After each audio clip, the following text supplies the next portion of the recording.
Yan, good morning mga master. So all my viewers, how are you today? Good morning. So ito yung ginawa nating nag-quit up tayo mga master sa mga retaso na mga sa pipe. Ito yun. So mag-refresh tayo. Mag-root pass tayo. Root passan natin to. Ito yung nasa 3.2 yung gap niya. So hindi talaga yan perfect mga master kasi ginawa lang natin yan pag-bibil using by grinder. Nasa 5 mm lang yung kapal niya, or 5 or 6. Ito yung mga trabaho dito sa workshop mga master. As of now, wala pa tayong trabaho sa sa site. Dito tayo sa workshop. Ito yung plans. So, yan mga master. Ito yung trabaho na mga kasama natin.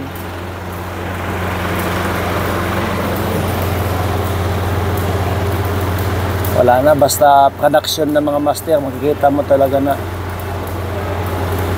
Pero goods naman mga master kasi 70-80 ng gamit. Hindi naman to maganda mga master. Alam mo na pag production,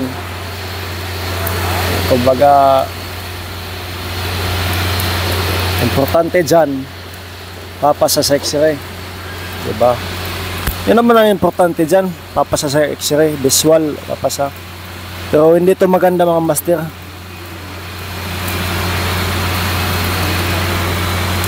Ang kuhan talaga dyan na makapenetrate yung at walang porosity. 70-18 to uphill.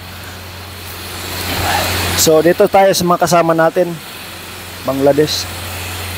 Yan.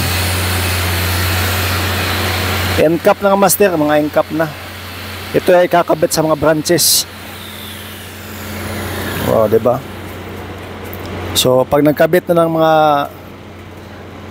branches mga master, yan, may plants dyan sa baba, may valve. So tatanggalin yung end cap, dyan magdudugtong papunta sa mga bahay-bahay. So ang aming mga master ay mga linyada, mga mainline talaga. Ito yung mga gagawin pa.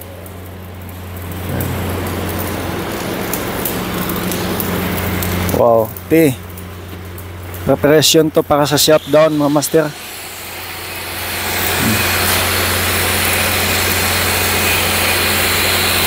Ito yung mga ginagawa dito sa workshop.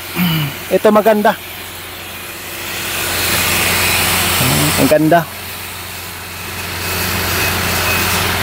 Alam mo mga master, may mga welder talaga na maganda maghinang. Pero about sa proseso, bagsak sa x-ray. May pangit maghinang mga master, pero malinis, magaling mag-grinding, walang ipit, papasa sa x-ray. So doon na lang ako sa welder na kahit mapangit maghinang, basta pumasa sa x-ray. Ayan.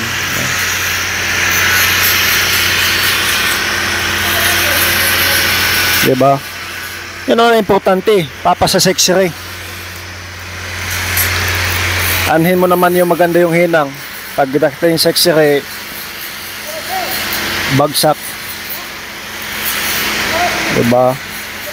So mas maganda talaga pag ang hinang mo ay mas maganda talaga pag may hinang mo maganda sa x-ray, papasa. Kasi yung iba minamadali kasi may konting kulang pa sa grind, eh sige, tirahin. Talagang tatanggalin yung mga ipit mga master, yung mga maitim sa bibil. Huhukayin yan ng grinder. Kasi sa pag-welding, posible sa 70-18, tatabunan lang yan. Hindi katulad ng 7010 na huhukayin yung mga flux na nakatago, mga slag. So ito pala yung mga master, ito pala yung ating welding machine na gamit, di ba? Ang ganda. Maliit lang to mga master, pero hindi ko kaya buhatin to. Napakabigat.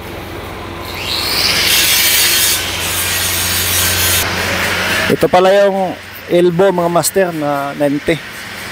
Ginagawa dito. Ang ganda pagkagawa. Ikot tayo, ikot. Diba, medyo madilim dito. So, shout out Kambos Toto. So, yun mga master.